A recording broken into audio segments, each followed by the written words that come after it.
What if I told you that Iran's destiny is not shaped by politics, war, or worldly alliances, but by an ancient word silently unfolding through time? The Bible, misunderstood by many, is not a history book. It is a psychological drama, a spiritual code, revealing the journey of the soul, the rise and fall of nations, and the transformation of consciousness. Iran, in this grand script, is not just a country, it is a symbol, an archetype of inner evolution. You may search headlines for Iran's future, but its true destiny is not written in ink, it is written in spirit. Long ago, the prophets of Scripture saw beyond borders. They spoke of Elam, the ancient region now known as Iran.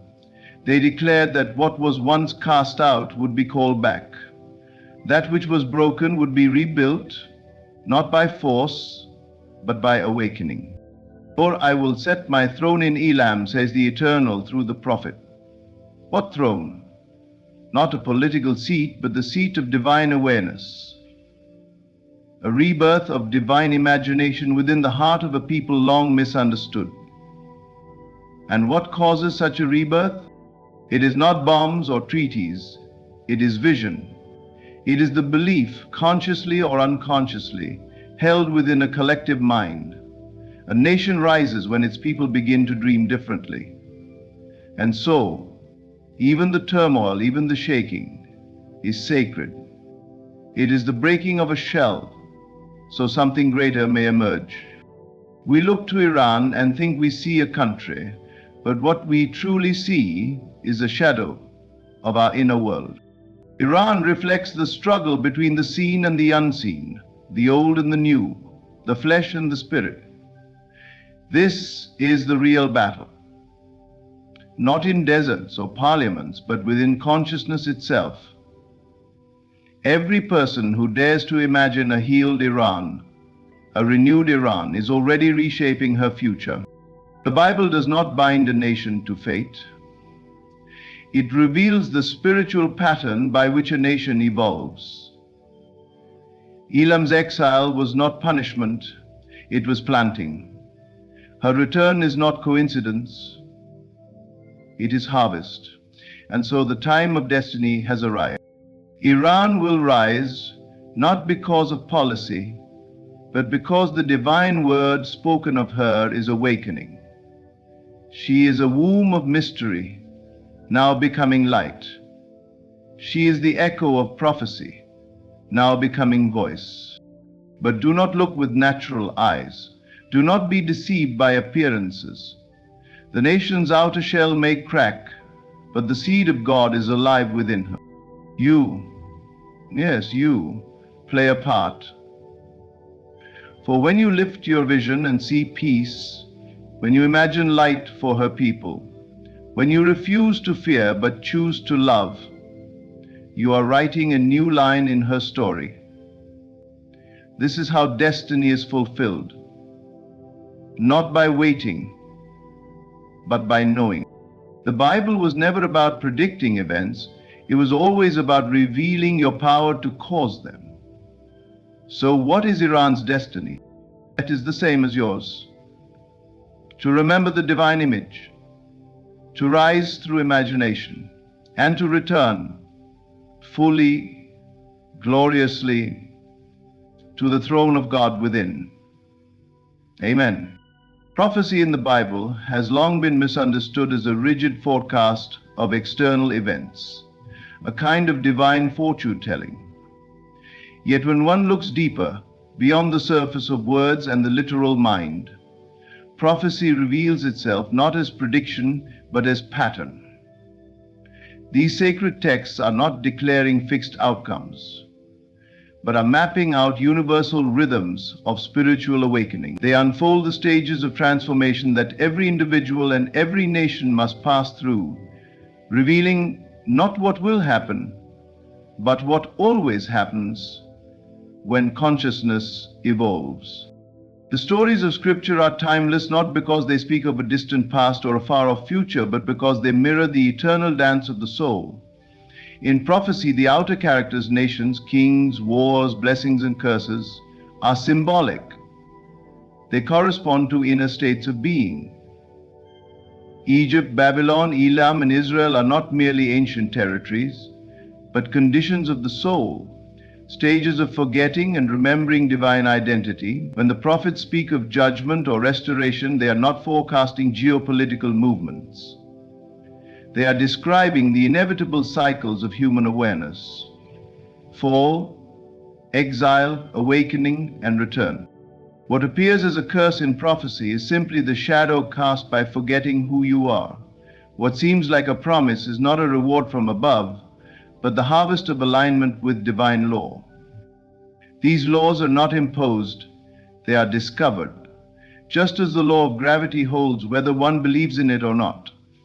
The laws of spiritual unfoldment shape destiny from within, not without. When the Bible speaks of destruction, it is the crumbling of the false self. When it speaks of restoration, it is the rising of truth. This happens not only in the lives of individuals, but also in the collective consciousness of nations. Each country lives through these patterns: conflict followed by clarity, exile followed by return, forgetting followed by awakening. And it is the imagination, not fate, that determines how long a people remain in each state. When the inner eye opens, when vision changes, the pattern shifts. This is the secret. Prophecy is not a sentence passed down, but a mirror held up. It shows you where you are in the journey of becoming. You are never stuck, but always in motion, toward alignment or away from it. The moment you see this, the moment you understand that prophecy reveals possibility, not prison, you take back your creative power. You realize that your belief, your imagination, your inner conviction is what breathes life into the pattern. So, when reading prophecy, ask not what will happen to the world, but what is happening within me. The same archetypal movements seen in the rise and fall of empires are happening now. In your heart, your thoughts, your assumptions. This is the real landscape of Scripture. This is the soil where prophecy is planted. The pattern has never changed, but the outcome depends on you. When we read of nations in sacred texts, be it Egypt, Babylon, Israel, or Iran, we are not simply reading about places on a map. These nations are not confined by geography or limited to history. They are living symbols, reflections of consciousness, inner states of the human soul projected onto the world stage. Every nation in the Bible, including Iran, represents a spiritual condition, a state of mind, a collective vibration shaped by belief, thought, and imagination. Iran, anciently known as Elam in Scripture, is not just a physical region. It is a mirror of the internal condition of a people. Its destiny, therefore, is not determined by its borders, its rulers, or its resources, but by the dominant inner state of its collective consciousness. What a nation believes about itself, what its people imagine, accept, and fear. These unseen energies shape the fate that eventually becomes visible. Destiny is not written in the sky, it is written in the heart of man. The soul of a nation is no different from the soul of an individual. Just as a person moves through fear, hope, rebellion, repentance, and awakening, so too does a nation. And like all biblical nations, Iran has its place in the divine drama, not as a passive actor, but as an active participant in the unfolding of universal truth. It has experienced exile, resilience, silence, and prophecy. These are not random historical events. They are echoes of a deeper transformation, a movement of consciousness seeking to remember its divine origin. When Scripture speaks of a nation returning, it means a return of awareness to its source. When it speaks of destruction, it means the crumbling of false beliefs. Iran's ancient mention and prophecy is not a prediction of political fate, but a recognition of its symbolic role in the spiritual evolution of humanity. The throne of God being placed in Elam signifies not a political seat of power, but the reawakening of divine consciousness in a place once thought forsaken. The rise or fall of any nation is not due to foreign policy or military might. It is born of imagination. What the people collectively accept as true, what they hold in the unseen chambers of the mind, is what will outpicture as their world. If a nation sees itself as broken, unworthy, or threatened, it will manifest those conditions. But if it begins to see itself as chosen, healed, and whole, it will draw experiences that confirm that new inner reality. Iran, like all nations, holds within it the seeds of renewal. But the soil is not land, it is the spirit. The water is not rain, it is belief. The sun that causes growth is not in the sky, it is the inner light of remembrance. And when the people of any nation turn within, when they begin to see with the eyes of spirit rather than the eyes of fear, the destiny of that nation changes. Geography may stay the same, but the state of mind shifts. And with it, the fate of a people is transformed. What we observe in the external world is never separate from what lives within us. The events that unfold in distant lands, including the visible tensions, changes, and awakenings of a nation, like Iran, are not disconnected from our own internal landscape. In truth, the drama we see out there is a projection of the invisible drama playing out within human consciousness. The story of Iran, with its centuries of struggle, silence, resistance, and prophecy, is not simply a geopolitical tale. It is a symbolic reflection of the inner spiritual journey shared by all. When you hear of turmoil in Iran, think not only in terms of governments or ideologies, but in terms of internal battles between your high self and the conditioned mind, between truth and illusion, between divine memory and worldly forgetfulness. Iran represents that part of you which has been exiled from its original awareness, cast into the wilderness of misunderstanding, and yet carries the silent promise of return. The unrest and cries for freedom you witness in the physical world echo the inner unrest in every soul, seeking liberation from limitation, fear, and separation. Every soul undergoes a journey much like a nation. There are moments of captivity where one is bound by false ideas and external control. There are seasons of silence where divine purpose seems hidden beneath layers of confusion. There are awakenings, sharp and sudden, where the spirit rises and demands to be heard. This very same pattern is mirrored in Iran's visible experience. What you witness in the streets, the speeches, and the stirring movements of its people is the outward shadow of an invisible inner revolution that humanity as a whole is living. Iran, in this symbolic framework, stands for a consciousness that was once known for deep spiritual insight, cast aside, misunderstood, and yet destined to rise again. And that consciousness lives in you. The ancient wisdom buried beneath rubble and religion still speaks, and it speaks through your own longing to return to truth. You are not separate from the struggle of any people, especially when that struggle is for remembrance, dignity, and divine connection. You must understand that the headlines you read are not mere information. They are reflection. When Iran trembles, it is a call to examine where your own inner world resists transformation. When its people cry out, it is your soul crying for clarity. When moments of peace or revelation emerge, it is the still small voice within you gaining strength. The rise of Iran is not just about a nation, it is about a global awakening. It is a signal that something once buried in consciousness is coming alive again. If you wish to see peace in Iran, begin by establishing peace within. If you desire awakening in that land, begin to awaken in your own mind. The fate of every nation is intertwined with the consciousness of those who observe it. Iran's story is not separate from yours, it is yours, just written in a different language. And when you recognize this, the division between inner and outer disappears, and the healing of nations begins.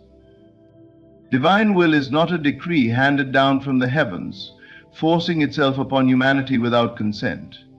It is not a rigid command dictating punishment or reward, nor is it some cosmic script we are powerless to alter.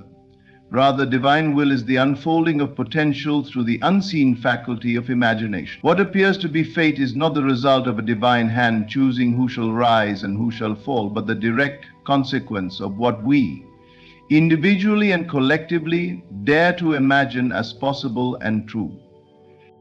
The destiny of a nation, like Iran, is not a fixed path, nor is it determined by external factors alone. Its future unfolds from the inner world of thought, belief, and vision held within the minds of its people. Every collective experience begins in the invisible realm of imagination. When a people imagine despair, they manifest decay. When they imagine freedom, wholeness, or spiritual clarity, they begin to experience the reflection of that imagination in their reality. The divine will is not fulfilled despite imagination, it is fulfilled through it. This is a profound truth. God's will and human imagination are not separate, they are unified. The divine blueprint seeks expression, but it requires a vessel. That vessel is the human soul, and its tool is imagination. Prophecy, therefore, is not divine punishment for disobedience or reward for submission. It is the natural outpicturing of thought sustained long enough to become form. It is not God saying, "This must happen," but rather, "This will happen if you continue to see it this way."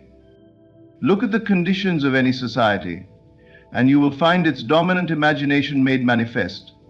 You will see the stories it tells itself, the fears it clings to, and the hopes it suppresses or allows. In the case of Iran or any nation named in Scripture, the so-called destiny is not fixed because of something written in stone. It is unfolding through the mental and spiritual climate of its people. The future lies not in war rooms or peace treaties, but in what the people believe is possible. This is the creative law at work. Imagination shapes reality.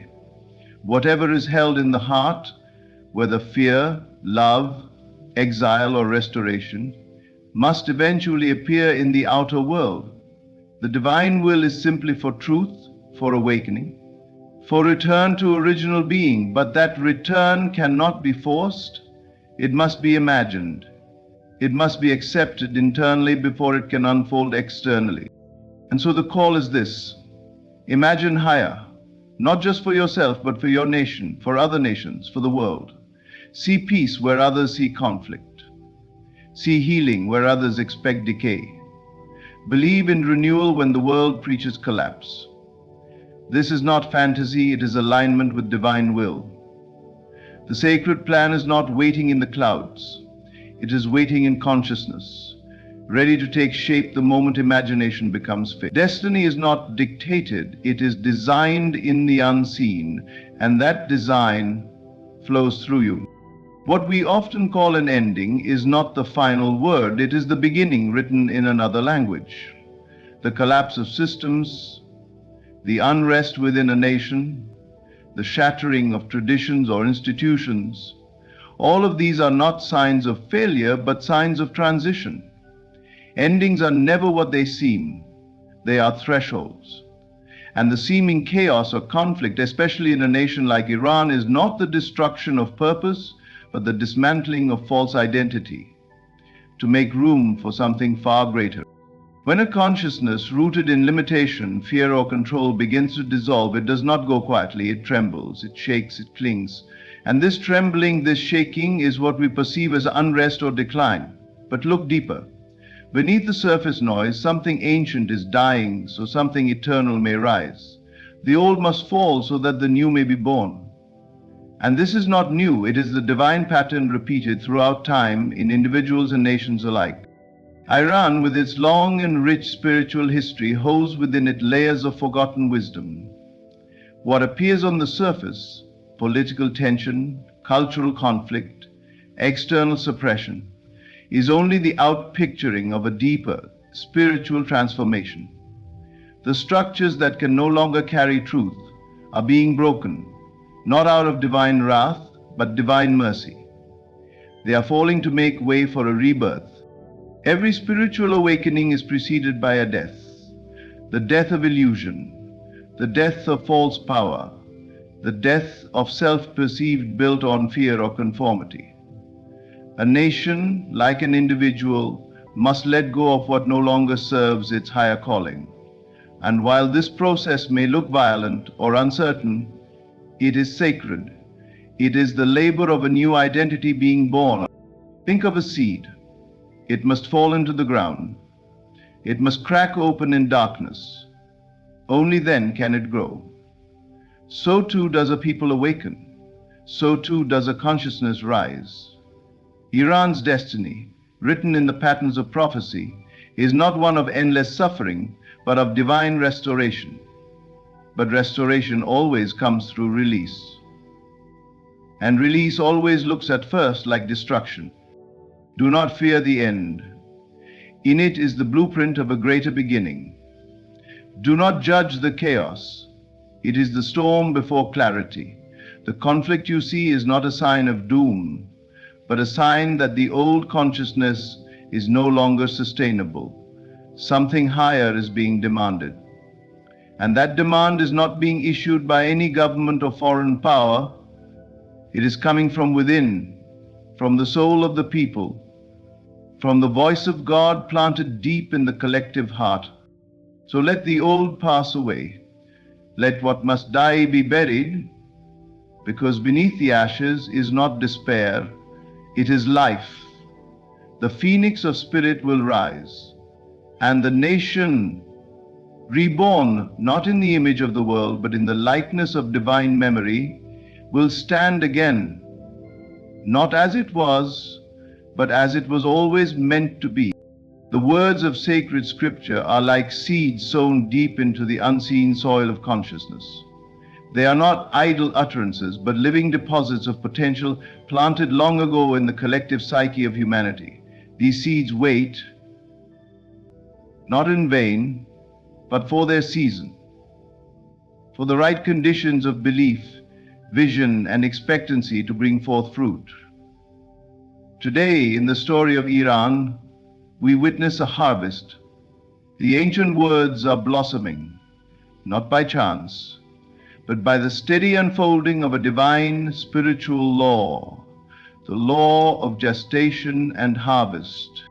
Imagine each prophecy, each declaration of return and restoration, as a mustard seed placed in the garden of human soul.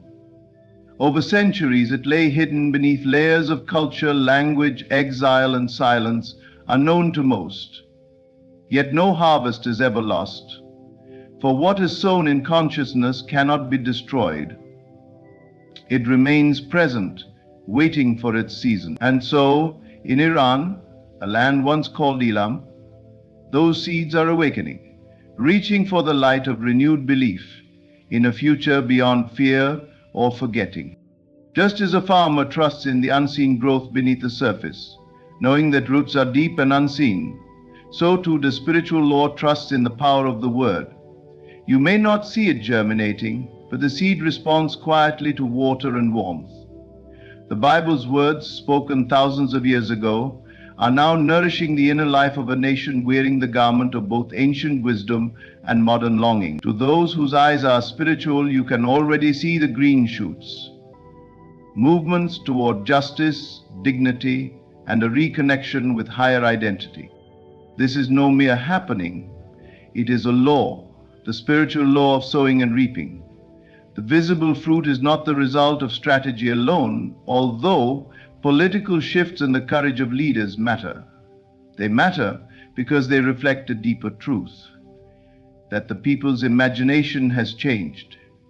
The word once planted has now become vision, mobilized by the inner soil of desire, belief, and expectancy.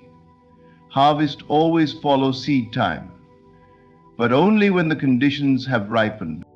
The fruit born today in Iran may take many shapes: the language of unity and healing, the vision of sovereignty rooted in soul integrity, the remembrance of ancient covenant returning to guide modern heart. None of these appeared by chance. They are the evidence of spiritual gestation, of invisible seasons in consciousness that preceded the visible movement. Like wheat emerging in the spring, The nation bears the fruit of its spiritual history. If one listens to the scriptures, one finds that nations are always invited to participate in a living, divine economy. They are called to till their inner grounds, to claim the word as seed, to nurture it through prayer, imagination, and expectancy. The destiny of Iran is not a relic of prophecy. It is the fruition of a word held in the discipline of spiritual law. To deny its unfolding is to deny the power of unseen gestation at work in every human heart. Let this be a reminder: no word ever spoken in spirit is ever lost. Each one is a seed that can outpicture in time.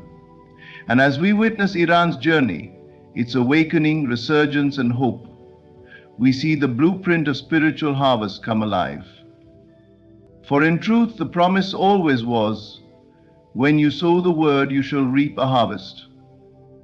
And this is happening now.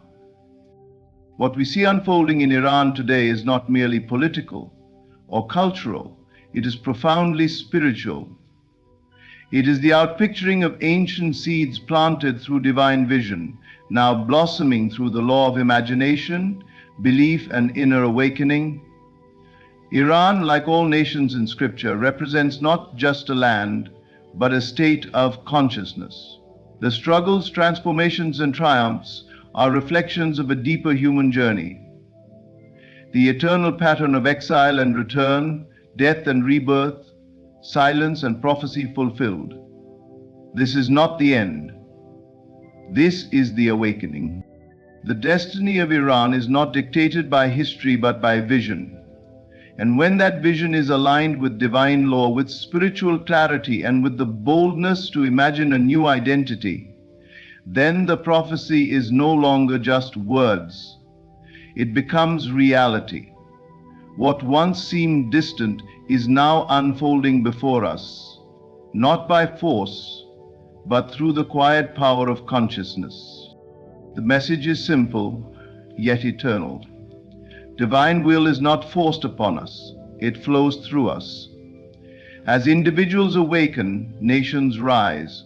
And as nations rise, the world remembers its divine design. Sincere thank you. Thank you for taking this journey with us on a vision, truth, and sacred remembrance. Your time, your heart, and your listening spirit matter more than you know. May you continue to awaken, may you continue to imagine boldly, and may you always remember, the word is within you. You are not trying to win the lottery. You are remembering that you already have. There is no trying in the realm of spirit, no force, no striving, just being. To win the lottery is not to beg reality but to master it, not by effort but by embodiment. The numbers, the ticket, the jackpot, they are effects. You must become the cause. Close your eyes and step out of the world you know.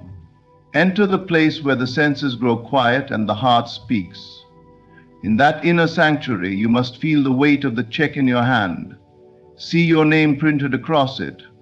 Hear the voice congratulating you. Smell the scent of newness, of freedom.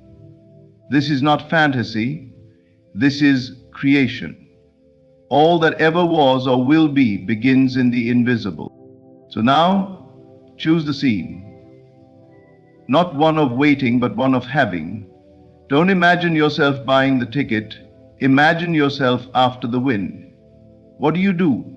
Who do you call? Where do you go? Let that version of you take the stage.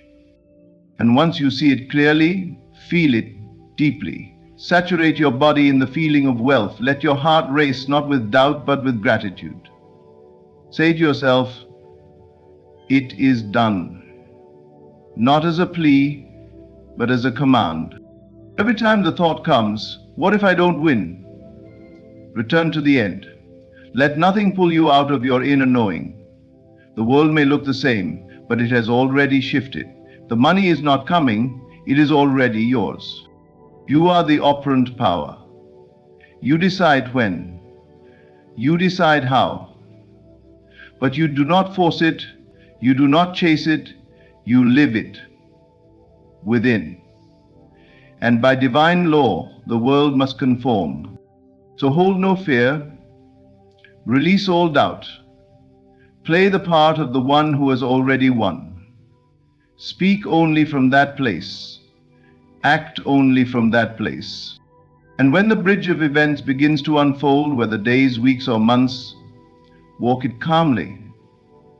You have already crossed the finish line in consciousness. That is exactly how you win the lottery. Not by luck, by law.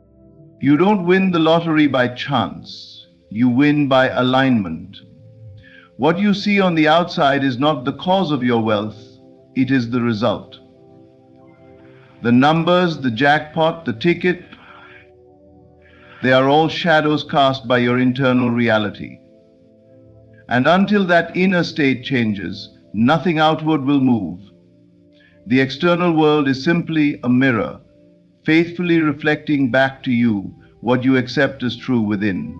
To win the lottery is not to beat the odds, but to align with the version of yourself who already has.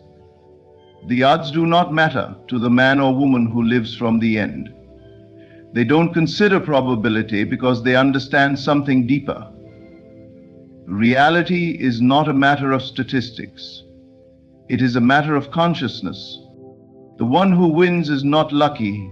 They are prepared, not by effort or strategy, but by state. They have entered the identity of a winner long before the world agrees with them. And because they have done so, the world must comply. The ticket is a prop. The announcement is a confirmation. The real event took place long before, in the silence of the imaginal realm. You must understand this truth. Reality is not happening to you, it is happening through you. Your beliefs are projecting themselves outward in form. People, events, and even so-called random chances. But nothing is random. Everything is a response. Everything is a mirror held up to the inner picture you carry. When you think of the lottery as something out there, you separate yourself from it. You make it something to chase, something to deserve, something to strive for. But the moment you bring it within, the moment you say, "It is already mine," you collapse the gap between desire and possession. There is no distance in consciousness. There is only now. The mirror does not lie. If you see lack in your life, if you feel unworthy, if you dwell in doubt or impatience, the mirror will faithfully reflect those feelings.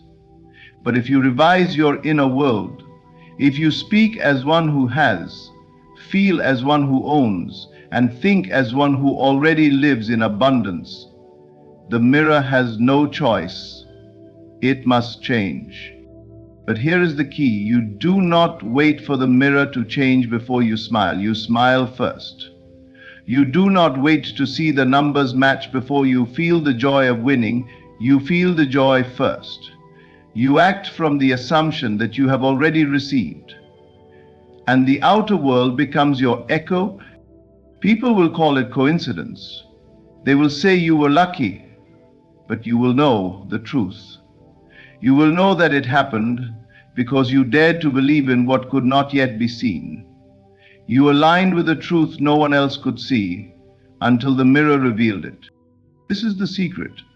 The lottery is not out there. It is in here. It always was.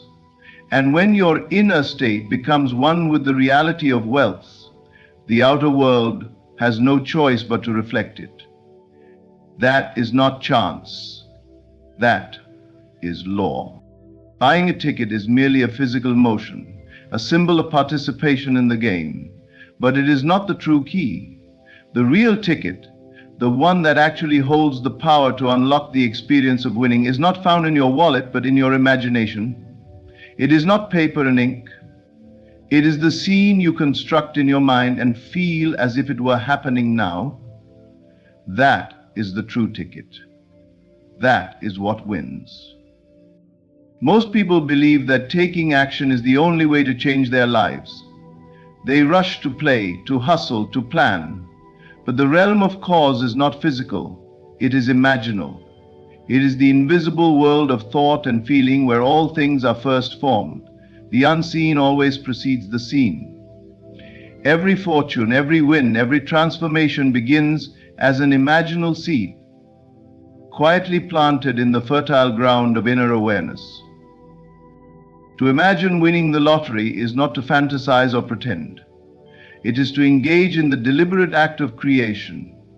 You close your eyes and you step into the reality where the win has already occurred. You hear the words of celebration, see the bank balance, feel the check in your hand, and allow the emotion to saturate your body. You make it so real inwardly that the outer world must eventually catch up. That imaginal act is the true ticket. It holds more weight than any action because it shifts the state from which all action springs. When you persist in an imaginal scene that implies fulfillment, you alter your self-concept. And once your self-concept changes, the world mirrors it with unwavering accuracy. Most who buy tickets never truly believe they will win. They hope, they wish, but they do not claim it as done. Their imagination remains passive, uncertain, filled with doubt, and so they remain in a state of wanting. And the mirror of life reflects their longing, not their fulfillment. But the one who understands the power of imagination approaches it differently. They do not imagine to escape life, they imagine to create it.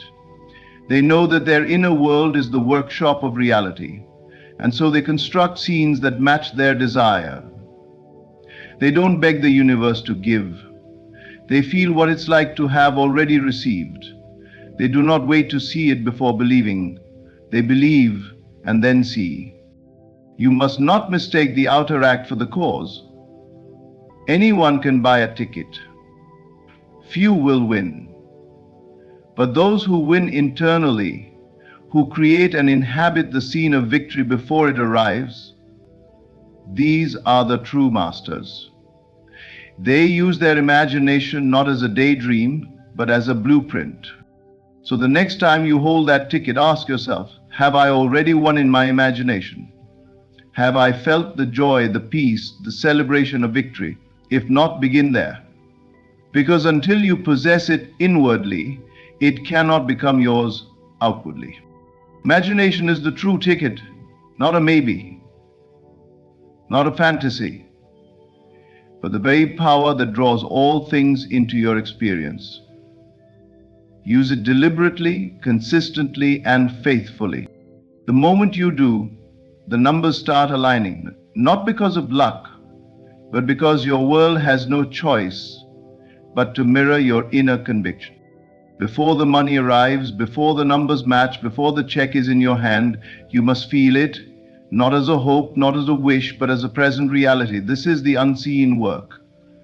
This is the real path to manifestation. You must emotionally dwell in the state of being a lottery winner, long before the outer world shows you any evidence. Because in truth, it is not the money that creates the feeling, it is the feeling that creates the money. To feel is to claim. To feel is to accept. When you feel rich, when you feel abundant, when you feel free, you signal to the universe that this is your truth. And reality, like a faithful servant, begins to shape itself around that internal vibration. Form always follows feeling. It has no choice. The world is not reacting to your words or your actions. It is responding to your inner state. People wait to see results before they allow themselves to feel successful. They wait for proof. They say, I'll feel like a winner when I win. But that is not the law. That is not creation. That is reaction. Creation begins when you move first, when you feel the outcome into being, not after the outcome has arrived. So what does it feel like to win the lottery? Not what does it look like, but what does it feel like? That's where the power lies. Is it relief? Is it joy? Is it peace? Is it the quiet knowing that everything has changed? Let that feeling rise. Let it soak through every cell of your being. Sit in that energy. Walk in that energy. Speak from that energy. This is how you call it in. This is how the unseen becomes seen. It doesn't matter what your bank account says right now. It doesn't matter if people around you laugh or doubt. What matters is the inner climate you cultivate, the emotion you entertain. Because when you feel the truth of something before the evidence, you bend time, you speed the process, you step into alignment with a version of yourself that already lives in the outcome. Imagination alone is not enough. It must be charged with feeling. You can visualize all day, but if you feel lack while you do it, you are not creating, you are contradicting, you are canceling your own power. But when the feeling matches the desire, when you feel wealth as surely as you feel your breath, then you've done it. You've created the invisible mold that the world will pour itself into. Do not wait to feel. That is the trap. Begin now. Imagine checking your bank account and seeing numbers you've never seen before. Feel the tears of joy. Feel the deep breath of freedom. Feel the shift in your identity. And don't just feel it for a moment. Live in it. Return to it. Revisit it every day until it feels natural. Because when the feeling becomes natural, the result becomes inevitable. The money does not lead, it follows.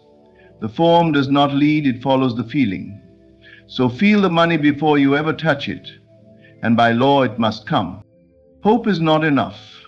Hope is a subtle admission that what you desire is still far away. It is a statement that says, I wish it would happen, but I do not yet believe it has.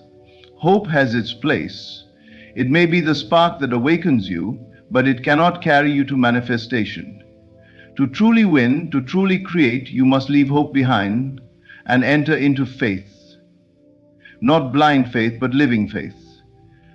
The kind that sees the invisible and calls it real. The kind that says, I have already won, long before the world echoes that truth. You do not win the lottery by waiting for the numbers to align. You win by becoming the person for whom the win is already a part of their identity. This is what it means to live in the end, to dwell not in the desire, but in the fulfillment. To see yourself not as someone trying to win, but as someone who already has. There is a world of difference between the two. When you hope, you place the outcome in the future. It is always just out of reach, something that may or may not come depending on circumstances. But when you live in the end, you bring the outcome into the present. You clothe yourself in the feeling of the wish fulfilled. You walk, speak, and think from the state of completion, not anticipation. Living in the end is not pretending, it is choosing. Choosing to occupy a new reality in consciousness before it has appeared in form. You accept the end as fact, not because the senses confirm it, but because your inner knowing has claimed it. This is the secret of all creation. The world responds not to what you want, but to who you are being. And who you are being is shaped entirely by the state you inhabit. Are you in the state of waiting or the state of having? Are you thinking from your desire or are you thinking of it? Thinking from the end means that you are already there. You are no longer chasing the dream, you are living it internally with such richness, such clarity that the world must reflect it. Most people remain in the state of hope. They buy tickets, they pray, they visualize, but they never shift their identity. They still see themselves as someone who might win rather than someone who has. And so the future stretches on endlessly. The prize is always out ahead of them, never arriving. But when you move from hoping to knowing, from waiting to being, everything changes. You step into a flow where life rearranges itself to meet you at your assumption. You stop asking when it will happen, because in your heart, it already has. Faith is the substance of things hoped for, the evidence of things not seen. It is the bridge between the invisible and the visible, and it is built not with effort, but with feeling. Steady, unwavering feeling that refuses to return to the old state of lack. So don't hope to win. Declare yourself the winner. Assume the end. Feel it now. Live from it. Walk in it. Speak as it. And the world will follow the pattern you've set in motion, not because you forced it, but because you dared to live in the end.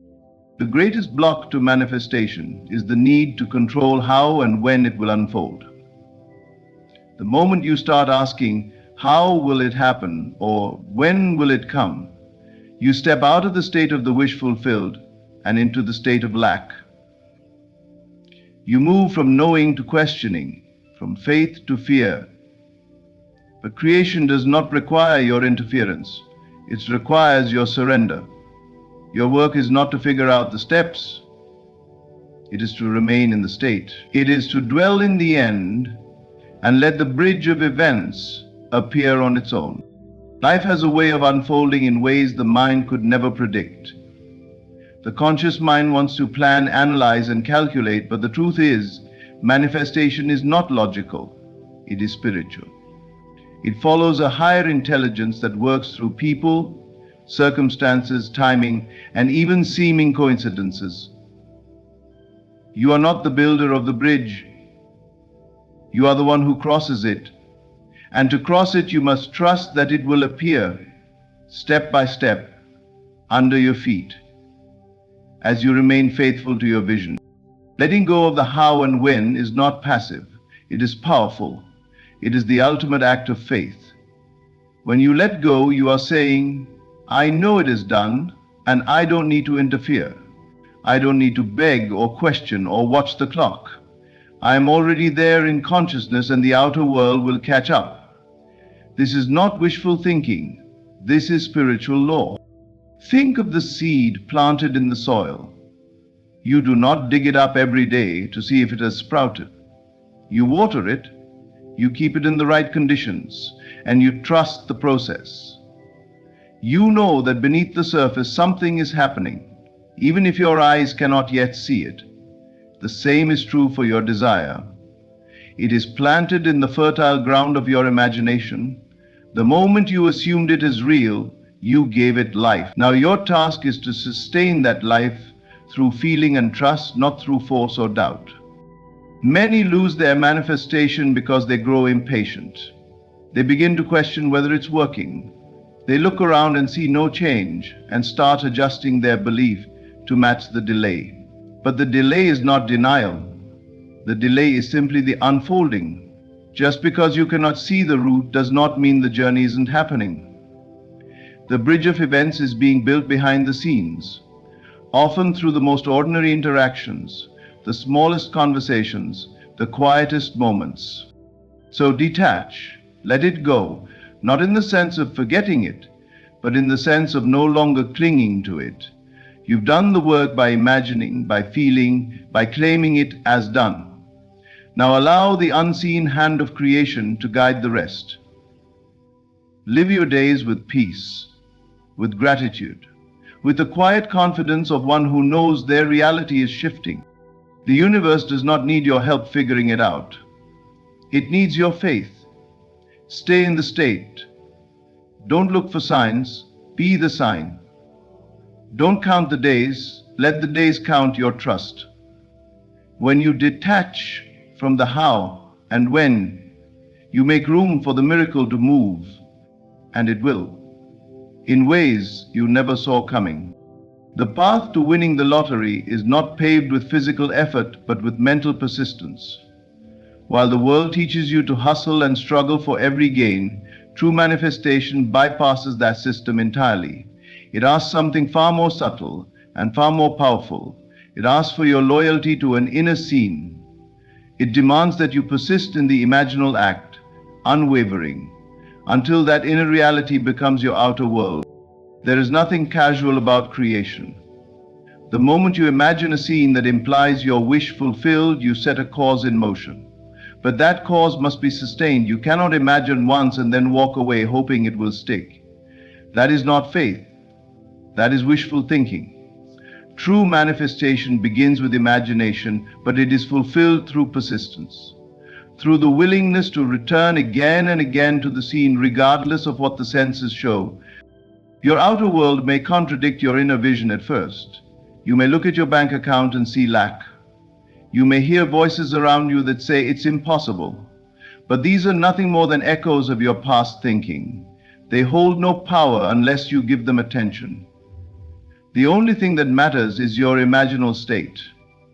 If you will hold to it, if you will stay faithful to the scene of winning, of celebrating, of receiving, then everything else must bend. Persistence is not hard work. It is focused repetition. It is the quiet, steady return to your inner world where the win has already occurred. You do not need to shout it to the world. You do not need to explain or defend your vision. You only need to live it internally, completely, and consistently. Each time you revisit the scene, you reinforce it. You make it more vivid, more alive, more real. And eventually, the boundary between what is imagined and what is experienced disappears. What once lived only in your mind becomes fact in the world. This is how all creation happens, not through effort, but through the unseen force of mental persistence. Imagine yourself holding the winning ticket. Feel the weight of it, hear the announcement, see your name on the screen. Live the moment again and again until it becomes natural. Let it become the background music of your life. Not something you strain to remember, but something you effortlessly carry with you. This is persistence, not struggle but devotion. Most give up too soon. They try for a few days, maybe a week, and when nothing changes, they abandon the state. They revert to the old story. They allow the world to dictate their belief. But you must reverse that order. You must let your belief dictate your world. And that only happens through persistence. The law is simple. What you persist in assuming will become your experience. Not might, will. But you must persist.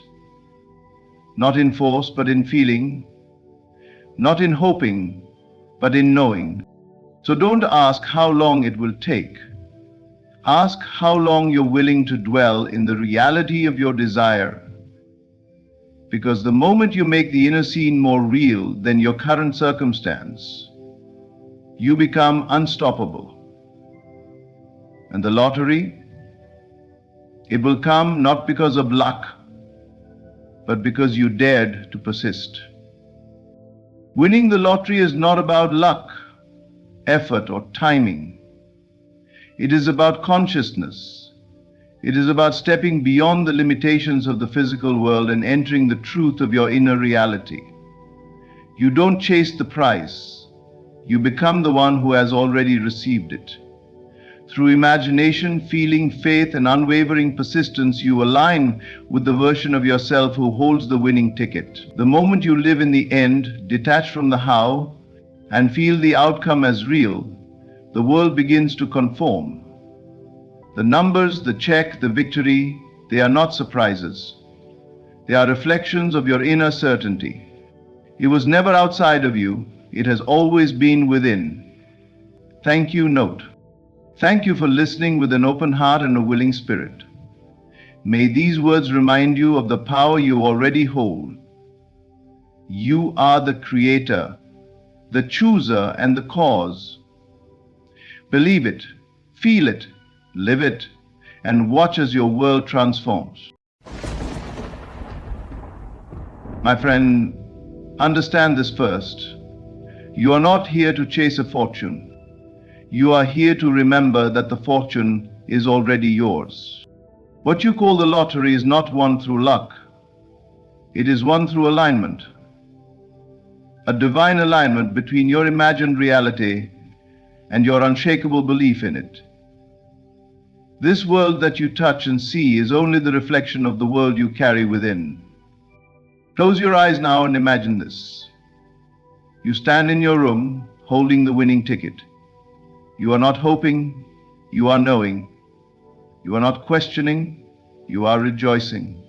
The numbers match, The moment has come. Feel the warmth of the paper in your hand. Feel the surge in your chest. Feel your breathing shift as you realize that your life is now forever changed. This, my friend, is not a fantasy. It is a seed. And like every seed, it must be planted in the fertile soil of assumption. Do not dig it up every day to check for signs. That is doubt masquerading as action. Instead, let your imagination water it. Let your faith shine on it. Let your persistence protect it. You do not beg the universe. You do not plead for favor.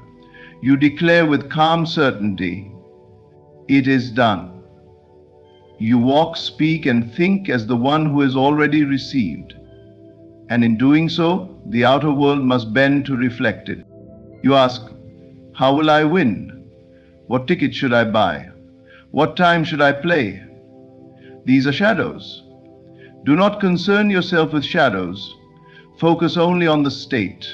Occupy the consciousness of the winner. Live there, breathe there, rest there, and you will be compelled, not pushed, to act in perfect rhythm with the unfolding of the miracle.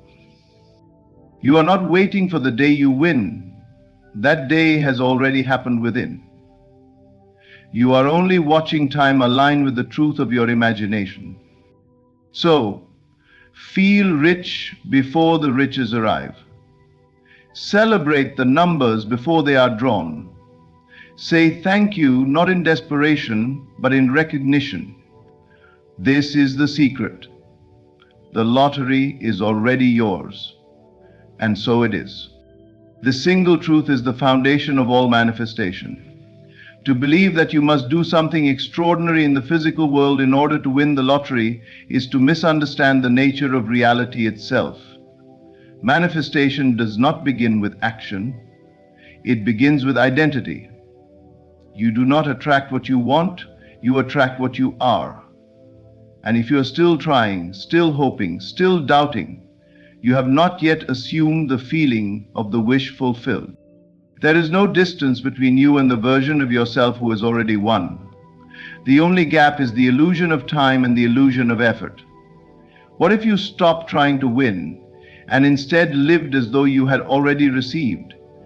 What if the moment you desired to win the lottery, that version of you, the wealthy, free, joyful you, was born in imagination? Because it was. The moment you formed the desire, the seed was planted, but it is your job to water it. With belief, with consistency, with the unwavering assumption that what you imagined is realer than what your eyes can presently see. When you understand this, you stop looking outward. You stop checking your bank account to see if it's happening. You stop seeking signs. You stop asking when or how. Instead, you begin to rest deeply and joyfully in the knowing that your inner world is the cause and the outer is the effect. You no longer try to force the outside to change. You simply live as the winner. You feel the emotion of having already won. You embody the security, the confidence, the calm of someone who knows the money is theirs. This shift is powerful because the universe does not respond to begging or pleading. It responds to alignment. And alignment means that your thoughts, your feelings, and your assumptions are all in agreement with the reality you desire. You do not pray for the lottery win as something outside of you. You accept it as done. And then you walk, talk, think, and imagine from that end. You must remember, the outer world is slow. It moves second by second, hour by hour. But your inner world is eternal, instant. It contains all versions of you. You have already lived the moment of winning. You have already celebrated. You have already bought the home, paid the debts, given to others. All of it exists in imagination. And the world will catch up. It must. But it can only reflect the dominant state you live in. So stop waiting. Stop acting like it's on the way. Begin now, right now, to feel what it feels like to be the winner. See your name announced. Feel the rush of knowing it's real. Smile, because it's not a fantasy. It's a memory you're pulling into your present.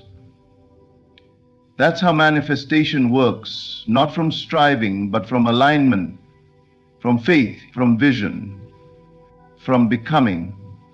You are already the winner, and everything else is just lining up. Every reality you could ever desire already exists, not in the outside world, but within your imagination. It is there that true creation takes place. The world around you is nothing more than the echo of your internal assumptions, thoughts, and visions. What you consistently imagine and feel as true begins to shape itself into physical form. The universe is not responding to your effort, to your struggle, or to your hard work. It is responding to the state you dwell in, the imaginal acts you repeat, and the feelings you embrace as your truth. To imagine vividly is not daydreaming, it is not idle wishing, it is an act of divine creation. When you sit quietly and see in your mind the exact scene you wish to live, and then feel as if it is happening now, you are engaging the most sacred power you possess. Your imagination, when used deliberately and faithfully, becomes the blueprint for your reality. You are not simply picturing something. You are selecting a version of life and entering into it. When you imagine with feeling, you are no longer hoping, you are knowing. You are assuming that what you see inwardly is already yours. This assumption, repeated and embraced, becomes a state of being, and it is from that state that all things flow. The outer world has no choice but to mirror what you accept as real within. If you constantly imagine yourself lacking, struggling, or waiting, the world reflects more of that. If you instead assume the posture of someone who already has what they desire, who already lives in the result, then the outer world must begin to reshape itself to confirm your new truth. You must learn to discipline your imagination, to guard it from fear, doubt, and limitation. Use it with intention. Let it become your daily sanctuary, the place where you rehearse success, abundance, peace, and joy. Do not wait for evidence. Do not seek proof. Create the proof within. Feel it, live it, breathe it, and the evidence will come. The people, the circumstances, the opportunities will be drawn to you with a precision you could never force through effort alone. Understand this. The world bends to the one who dares to believe in the unseen, the one who trusts imagination more than the senses. Your five senses report the past, what has already been accepted. Imagination creates the future, what can be if you dare to claim it. So if you wish to win the lottery or achieve anything extraordinary, stop looking outward, go within, close your eyes. Imagine the moment it's already done. See the numbers, feel the thrill, hear the confirmation, and most importantly, believe it. Not one day, not eventually, but now. This is the secret. Imagination, used with feeling and intention, is not mere thought. It is creation. You are shaping the universe with every picture you hold and every emotion you attach to it. Use this power deliberately, and life will become the reflection of your inner world. This is the great difference between wishing and creating. To wish for something is to acknowledge that it is not yet yours, but to live in the end, to feel, think, and act as though the desire is already fulfilled, is to call it into form with quiet certainty. The world does not respond to longing, it responds to identity. When you assume the identity of one who already has, your entire vibration changes. You are no longer chasing, you are now allowing. To live in the end means you do not wait for confirmation, you become the confirmation. You carry the energy of the result even before a single thing shifts around you. For example, if your desire is to win the lottery, you do not imagine the moment of buying a ticket with hope in your heart. You imagine the moment after, when the numbers have already matched. You have seen them, you have heard the announcement. You have checked again and again and again, and yes, It is real. You feel the breath leave your chest, the flood of joy, the overwhelming gratitude and disbelief that turns into calm knowing. You must feel the thrill of the result before it becomes visible. Not pretend, not force, but enter into that reality through imagination and feeling until it feels like memory, until it feels more real than your current circumstances. Why is this so powerful? Because your subconscious mind does not know the difference between what is real and what is imagined vividly with emotion. It accepts what you give it. And when you saturate it with the feeling of the fulfilled desire, it begins to influence your actions, your thoughts, your opportunities, and the entire external world to reflect that inner reality. You may not know how it will unfold. You are not meant to. Your role is not to worry about the how. Your role is to remain in the state of the end, the feeling of relief, of joy, of security, of abundance, and to persist in that feeling no matter what your current reality says. You do not beg for the desire. You walk through life as one who already has it. You speak less about your goals and more from your results. You spend time not thinking of the lottery win, but thinking from it. What would your life look like now that it has happened? How would you move? What would change in your mind, in your habits, in your speech? Assume it. Embody it. That is the key. Living in the end is not delusion. It is the conscious use of your creative power. It is faith in motion. And the longer you dwell in that fulfilled state, even if only for a few minutes a day, the faster the outer world will bend to match it. So, feel the end. Hold the invisible prize. Celebrate quietly within. And let the world rush to catch up with the truth you've already chosen. This is where so many lose their power. They ask for evidence, for confirmation, for some external token that says, yes, your manifestation is coming. But this very act of seeking signs reveals doubt. It shows you are still unsure whether your inner world holds the power to shape your reality. And so you look outside, when all true creation begins within. To seek a sign is to declare, I do not yet believe.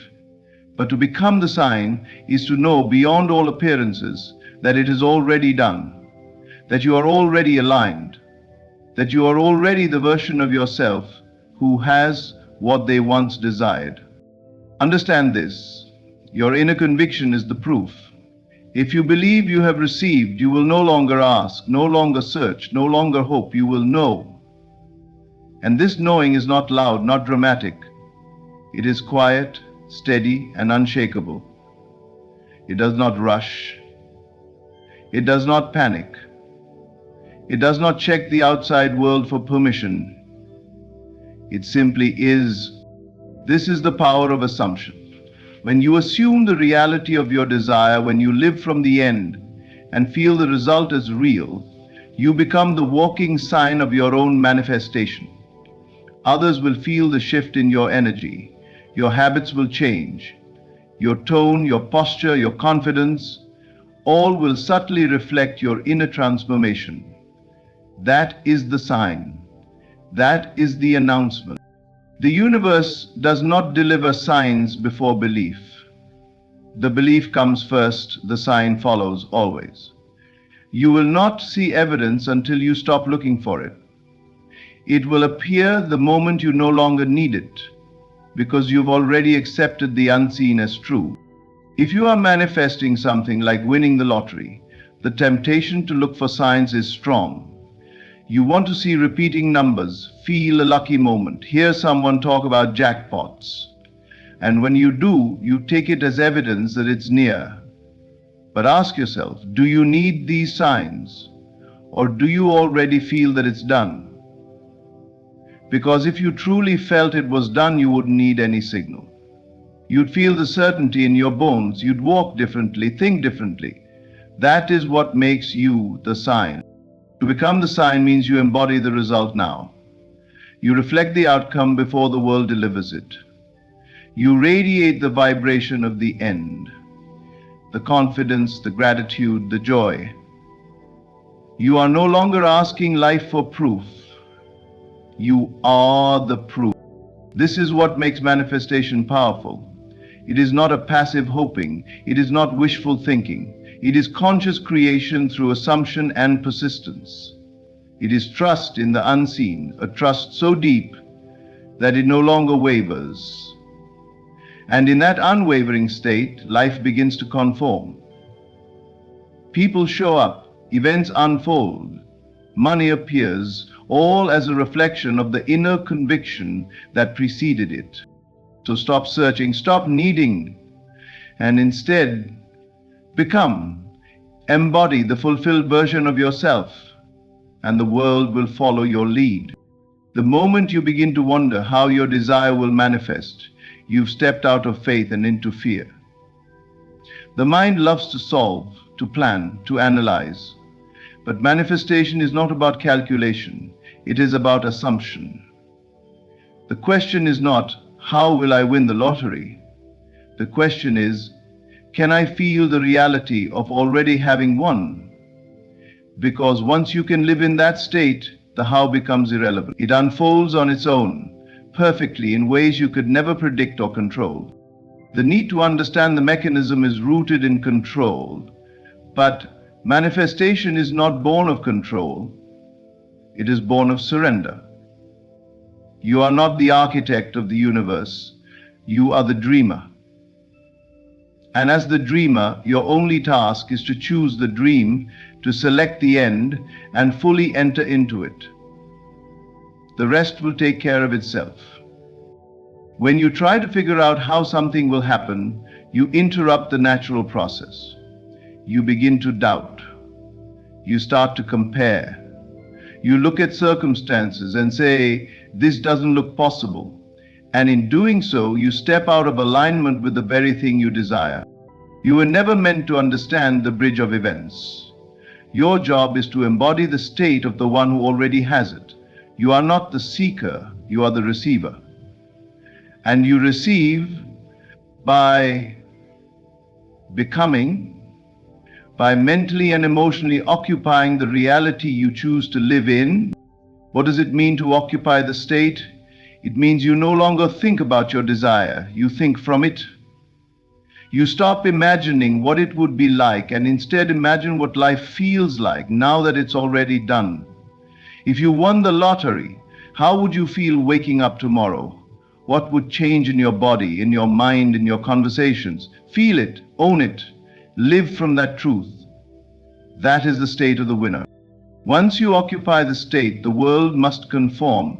It has no choice. But it will not conform through the channels you expect. It may happen through a moment of intuition, a chance encounter, a subtle shift in energy that leads you directly to the manifestation. But you will only recognize the path in hindsight. You cannot plan for it. You can only allow it. This is why you must drop the how. Because every time you return to the question of how, you reveal that you haven't yet fully accepted the end as real. The winner never asks how. They simply are. They feel the peace, the excitement, the confidence of the outcome. And by living from that state, everything begins to align. The mechanics are none of your business. The bridge of incidents is not yours to build. You do not need to force, beg, or chase. You only need to remain faithful, steady, and sure, in the state of the one who already has what they asked for. So drop the how, occupy the state, and watch the impossible become inevitable.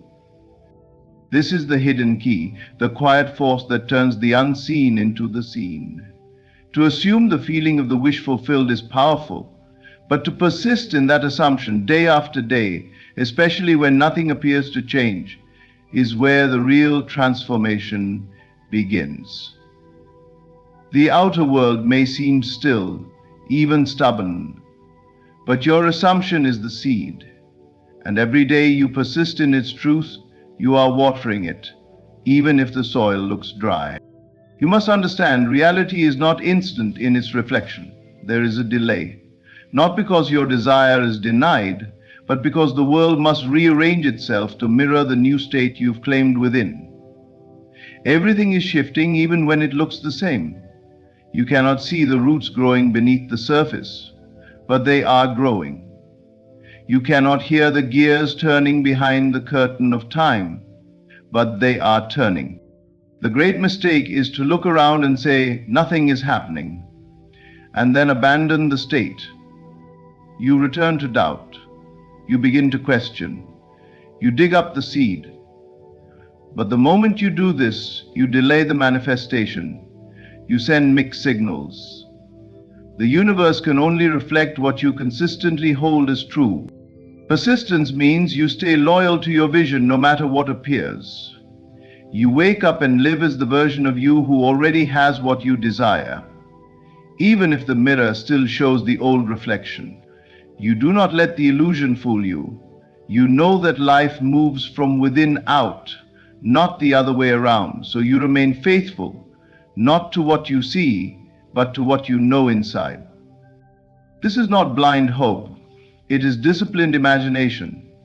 It is spiritual maturity. It is the quiet, confident insistence that it is done, even when nothing around you agrees. Because you understand that manifestation is a game of consciousness, not conditions. Take the example of winning the lottery. You assume the state of the winner. You feel the joy, the freedom, the gratitude of having won. You imagine the conversations, the new lifestyle, the deep sense of security. But days pass and nothing happens. The old you would say it's not working, but the new you knows better. You know that the longer you persist in that assumption, the more inevitable the outcome becomes. You are not hoping for change. You are being the change. You do not chase results. You embody the end. And the world, in its perfect timing, will catch up. This is the true power of manifestation, not in the dramatic moment of imagining, but in the quiet discipline of remaining. When your senses tempt you to doubt, you return to the inner knowing. When circumstances scream impossible, you whisper already done. That is persistence. So remain in the state. Guard it. Nurture it. Make it your home. Because the truth is, everything is changing, silently, invisibly, perfectly. And one day soon, what was once only real in imagination will stand before you, undeniable and complete. You do not manifest the lottery through chance, desperation, or hard effort. You manifest it by stepping into the identity of one who has already received. The secret is not in wishing, waiting, or watching the clock. It is in assuming the fulfilled state and persisting in it regardless of what your senses report. When you drop the need to control how it will happen, when you stop looking for signs and become the sign yourself, you awaken the creative power within you. Imagination becomes your reality, faith becomes your foundation, and the external world must follow. Everything begins and ends within you. You are not separate from the outcome, you are the outcome, already in motion. Walk in the end, feel it as real, remain faithful, and the universe will rise to meet the truth you've held in silence. The lottery is not won, it is assumed, and in your assumption, it becomes inevitable. Way to say thanks to your audience. Thank you for listening with an open heart and a willing spirit. Remember, you are far more powerful than you've ever been told. The change you're seeking is already within you, just waiting to be claimed. Stay faithful, stay focused, and most of all, stay in the end. My friend, the reason you do not yet hold what you desire is not because it is far from you, but because you are looking for it where it does not live, outside of you. You believe that in striving, in reaching, in chasing, you will attain it. But I tell you, that which you seek is waiting for you to stop seeking. Do you not know that your desire is the signal that it already exists for you? That the moment you long for it, it has already been assigned to you in consciousness? You do not have to run after what is yours. You do not have to beg the world to hand it to you.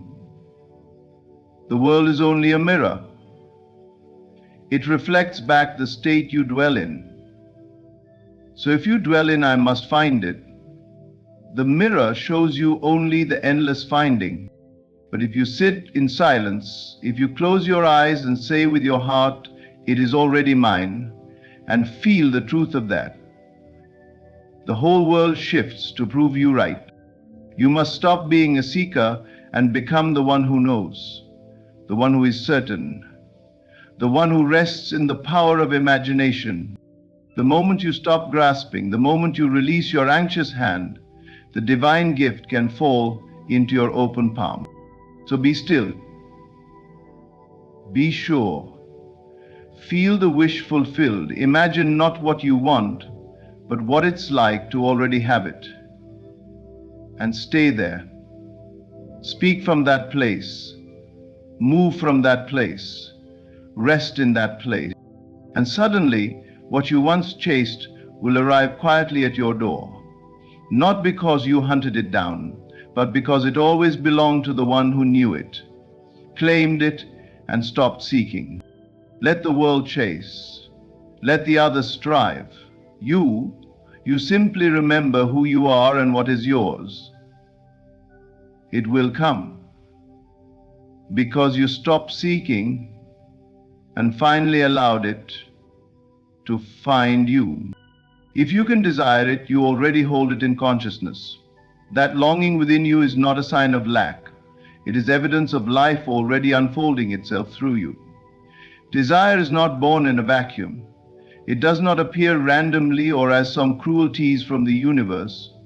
It comes because what you desire is already yours on a higher plane. You are not reaching for something outside of yourself. You are remembering something deeply planted within. Most people treat desire as a future hope, a thing to go after, chase, or earn.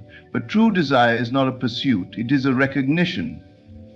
The moment you feel a sincere desire in your heart, you must understand that this is life's way of tapping you on the shoulder, whispering, "It's already yours. Look within." The seed of desire would never be given to you if the harvest were not already present in the invisible. You see, the world teaches us to believe only what we can see, touch, or prove. But the deeper truth is that everything first exists in consciousness. And if it exists there, it is just as real, more real, than anything you can physically hold. Desire is the bridge between the seen and the unseen. It's your soul's confirmation that something is forming for you through you. When you desire something deeply and sincerely, it is not your job to figure out how or when it will come. Your only job is to recognize that this desire has already been answered in the realm of imagination, and your task is to dwell there, to live mentally in the end, to feel now what you expect to feel then. And when you do this sincerely, the outer world bends to match the inner world. This is the law. Stop treating your desires as strangers. Stop believing you have to earn them, chase them, or convince the universe you're worthy. The fact that you can feel the desire is proof you're already worthy. The fact that it lives in your heart means it already belongs to you in spirit. You are not here to suffer in longing. You are here to awaken to possession. The outer reality is always the last to know. But within, the moment you say, "I am," the world begins to shift.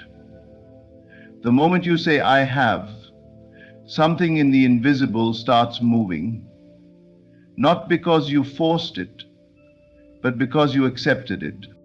So sit quietly, picture the life you desire, not as something you want, but something you now have. Let your mind wear the scene. Let your emotions feel the truth of it. Let your spirit rejoice as if it were done, because it is done. The desire was only a signal, confirmation that the state exists and is available to you. To desire is to possess. What you want is not outside you, it is within you, awaiting your recognition. And once you know this, truly know it, the need to strive dissolves. What remains is quiet confidence, deep inner knowing, and the sweet unfolding of the invisible becoming visible. That's the power hidden within your desire. It's not a cry for what is missing. It's a celebration of what's already yours. What you chase, you delay. The more energy you pour into seeking, the more loudly you proclaim to the universe that you are without. Every act of chasing is rooted in a subtle but powerful declaration. I don't have it. And this inner statement echoes louder than any words you speak. The world responds not to your words but to your state of being. If your state is one of lack, of pursuit, of trying to get, then your reality will mirror back more experiences of not having. To chase something is to place it on a pedestal outside of yourself. It is to declare it distant, separate, and elusive. But the fulfilled do not chase. They assume. They rest. They walk with a calm confidence, not because they are arrogant, but because they have already received in consciousness. Their hearts do not beg, they thank. Their minds do not worry, they rest in assurance. The moment you stop chasing and start knowing, reality bends toward you. People often believe that striving harder, trying more, and constantly focusing on their desires will bring them faster, but this often has the opposite effect. It reinforces the very gap they are trying to close. It's like chasing your own shadow. It moves the moment you move toward it. The one who constantly looks for signs, who checks, doubts, and overanalyzes an absence, cannot attract presence. There is a stillness that carries more power than 1,000 efforts. When you stop and dwell in the feeling of having, when you close your eyes and feel what it would be like if your desire were already real, you shift into a new state of consciousness. That shift is the true movement that produces change. Outer action without inner alignment is like trying to push a river upstream. But inner stillness, rooted in knowing, allows the river to bring everything to your feet. It is not passivity, it is mastery. The fulfilled do not need to chase, because they have already accepted. They've already received in the silence of their own being. They know that all things are drawn to the one who knows he already has them, not who hopes, or begs, or waits, but who knows. That knowing is magnetic. It is what draws the unseen into the seen. The moment you stop seeking and start being, the game changes. You no longer act from a place of wanting, you act from a place of having. Your imagination becomes your reality. Your assumptions shape your path. And the need to chase disappears because there's nothing left to chase, only something to welcome. So release the grip. Stop running toward what is already yours. Close your eyes, breathe, and claim it in consciousness. The fastest way to delay your desire is to obsess over it, but the fastest way to receive it is to become it, live from it, feel it, and then let it come to you. When you understand this, you'll never chase again. You simply assume and wait in peace for what is already on its way. Stillness is the secret door. It is not in noise, not in striving, not in desperation that your desires are fulfilled, but in the quiet space within. When the mind is no longer scattered, when the heart is no longer restless, and when the soul withdraws from the external clamor, that is when true creation begins. You cannot hear the whisper of the unseen when you're shouting at life to give you what you think you lack. The moment you stop chasing, something sacred begins to move through you. The door opens, not outside but within. So, you've been taught to act, to hustle, to pursue endlessly, as though effort alone could deliver peace. But the greatest power in the world is not found in movement, it is found in alignment. And alignment can only be realized in stillness. It is in the silence of your own awareness that life begins to reorganize itself around your desire. For in that stillness, you are no longer pushing the world, you are allowing it to be drawn to you. Stillness is not passivity, it is the birthplace of clarity. When you become still, your mind stops searching and your heart stops grasping. In that moment, you become receptive. You are no longer broadcasting lack, you are becoming the vibration of fulfillment. This is the state that creates miracles, not through force, but through surrender. Not by asking more loudly, but by listening more deeply. Think of the seed buried in the earth. It doesn't chase the sun, it doesn't beg the rain, it grows in silence. The power of its growth is unseen. The transformation happens not in noise, but in quiet trust. And so it is with you. Your greatest growth, your highest alignment will not come while you are running in circles. It will come when you are still enough to know that it is already done. The outer world may tempt you to keep moving, to keep doubting, to keep reaching. But the inner world waits for you to remember, to stop, to feel, and to know. When you enter that sacred stillness, you step into a new state of being. And from that state, all things unfold naturally, not forced, not rushed, but perfectly timed. The door you have been pounding on with your efforts was never locked. It was simply waiting for you to stop pushing. When you grow quiet inside, you discover that the door isn't ahead of you, it's inside of you.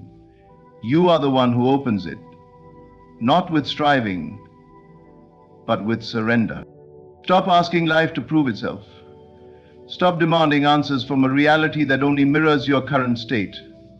Instead, be still, close your eyes, sink inward, let the noise fall away, and in that sacred pause, feel what it is like to already be, to already have, to already know.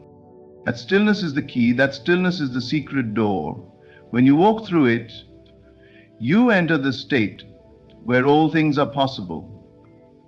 Because all things have already been given, you simply had to stop chasing long enough to realize you already hold the key. Your assumption is your permission. The very moment you assume something is already yours, you activate a silent power that moves reality in your favor. You are not waiting for permission from the world, from others, or even from time. The only permission required is your own belief, your quiet, unwavering assumption that what you desire is already done. The world teaches you to wait until you see results before you believe, but creation does not work that way. It begins within. You are not a passive observer of life, you are the projector. And what you project comes directly from what you assume to be true.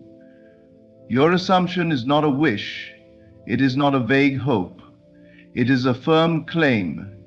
When you assume something is already yours, you no longer ask if it's coming, you prepare for its arrival. To assume the feeling of the wish fulfilled is to live in the end. And to live in the end is to collapse time. You no longer walk the long road of doubt and delay. You move into the state where your desire is real, now, and from that state the physical world responds, not by chance but by law. You must understand that your outer experience is always a reflection of your inner conviction. If you assume you lack, you will see lack. If you assume it's difficult, it will be. But if you assume it's already yours, if you carry the confidence of the fulfilled, then what is yours by right of consciousness begins to take shape in form. Your assumption is the signal. that grants permission to the invisible to become visible. It is the stamp that says, yes, I accept this as real. Without that acceptance, your desires remain in limbo, not because they are denied, but because you have not welcomed them as real. The universe is not withholding, it is responding. It waits for your certainty. It moves when you believe. Assume abundance and watch how life organizes itself to support that belief. Assume love and feel how others respond to your inner radiance. Assume peace and see how chaos begins to dissolve around you. The assumption does not merely precede the manifestation, it is the manifestation in its earliest form.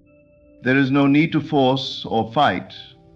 There is only the need to assume, not just with your words, but with your feelings, your posture, your inner knowing. Assume it in the morning when you rise. Assume it in the silence when you're alone. Assume it when nothing seems to be happening. And especially then, because that is when the old is being undone and the new is taking root. Do not wait for signs. Become the sign. Do not wait for proof. Become the proof. Assume it boldly. Walk through your days as one who already has what they once longed for. And as you do, you will notice the world start to agree with you, piece by piece. Your assumption is not fiction. It is the divine blueprint. It is how reality begins to bend.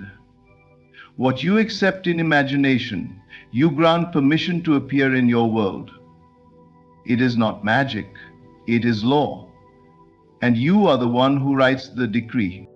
Live the feeling, not the timeline. So many wait for life to give them permission to feel fulfilled, to feel wealthy, loved, healed, or chosen. But this waiting delays the very thing they hope to receive. They wait for the outer world to shift before they feel different inside, never realizing that the outer world is only a reflection of their internal state. It is not time that brings your desire into being.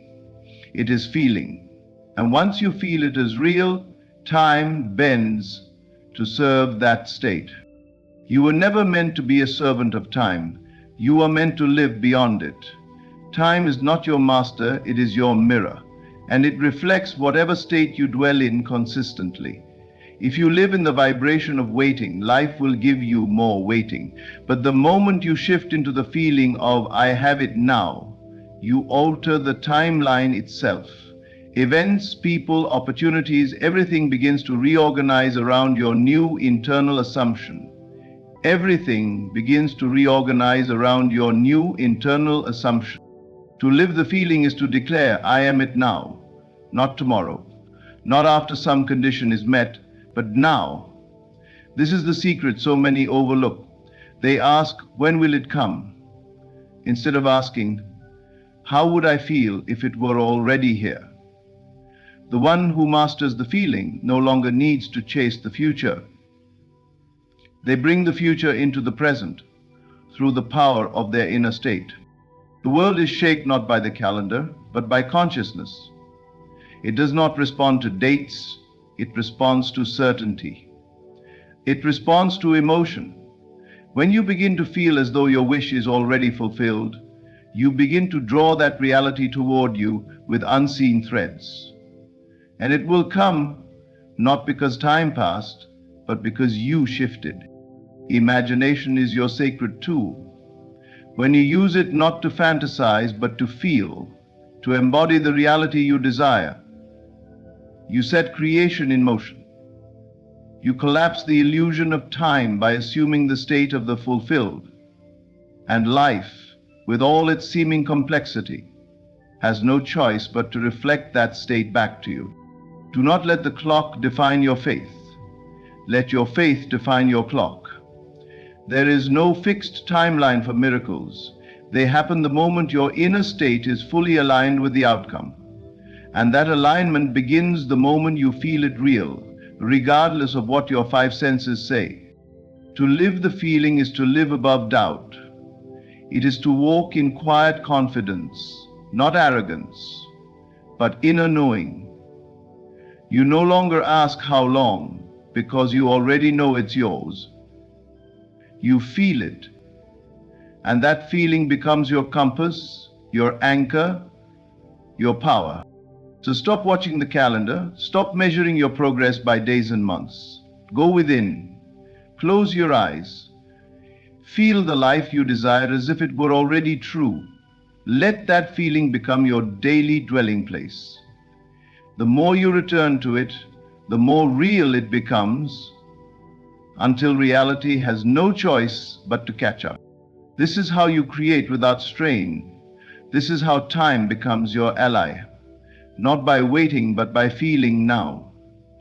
Because when you live the feeling, you live the truth. And truth always finds its way into form. Let the invisible deliver the visible. Reality in its deepest essence does not begin with what you can see, touch, or measure. It begins in the unseen, your imagination, your thoughts, your beliefs, your inner state. The visible world is only an echo, a reflection, a shadow of the invisible reality you carry within. When you understand this, you stop trying to force outcomes in the outer world and begin to shape your inner world with precision and faith. You have been conditioned to trust what you can see, to measure progress by results, to depend on action more than vision, and to believe that form is greater than spirit. But the opposite is true. What is seen is temporary, what is unseen is eternal. The invisible world holds the blueprint for everything that will eventually appear in your life. You don't have to chase results, you don't need to manipulate circumstances. All of that belongs to a mindset of fear and lack. Instead, rest in the unseen. Dwell in the place where all things begin, in imagination, in assumption, in feeling. The invisible is not empty, it is alive. It is rich with potential. And when you treat it as real, the visible follows. Form responds to consciousness, circumstances obey states of being. You don't need to run toward what you desire, you need to become it in the unseen. That means feeling now what you would feel then. It means speaking from the state of having, not waiting. It means trusting that your internal world is more powerful than anything happening around you. There is a law at work, silent and unwavering. Your reality always matches your most consistent internal state. Not your momentary thoughts, but your sustained assumptions. And assumptions are made not with logic, but with feeling. The world moves in harmony with your inner convictions. So the question is never, how can I get this? The real question is, what must I believe to already have it? When you rest in the invisible, you are not doing nothing. You are doing the most important thing. You are aligning. And that alignment draws all things to you in perfect timing. You don't control the how or the when. You control the inner posture, the inner knowing, the quiet confidence that says it is done. That is the signal. That is the command. Let others chase. Let others panic and plan and exhaust themselves in the name of progress. You choose something higher. You choose to enter the silence, to dwell in the end, to feel the unseen as more real than the seen. Because it is. The unseen creates. The seen only. And when the invisible is made real within you, the visible has no choice but to match it. This is not fantasy, it is law. You are not hoping, you are not wishing, you are assuming and allowing.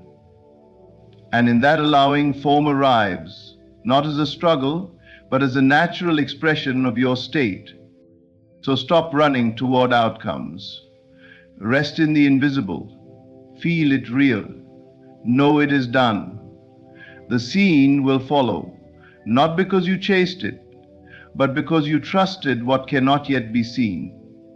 And that trust opened the gate for all things to come. What you seek is not beyond you. It is within you. The world you desire to experience first begins in the unseen, within the quiet chambers of your imagination, your assumptions, your inner stillness. You do not have to chase, beg, or struggle. You only have to feel it real, assume it is done, and let go of the timeline. Trust that your desire is a divine signal that it already belongs to you. When you rest in the unseen, the seen obeys. When you live in the feeling, time bows. When you stop seeking, all things begin seeking you. Let this truth settle in your heart. You already are what you long to be. So stop running and start remembering. The life you want is already yours. Thank you, message. Thank you for listening with an open heart. May these words remind you of your power, your truth, and your ability to create a life of deep fulfillment, not by effort, but by alignment. Stay still. Assume boldly. Feel it real. And watch your world transform.